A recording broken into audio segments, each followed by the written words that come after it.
التحديات.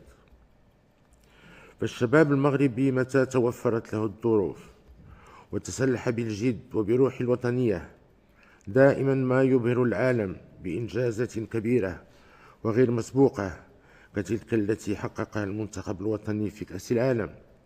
فقد قدم أبناؤنا بشهادة الجميع وطنيا ودوليا أجمل صورة حب الوطن والوحدة والتلاحم العائلي والشعبي، وأثاروا مشاعر الفخر والاعتزاز لدينا ولدى كل مكونات الشعب المغربي.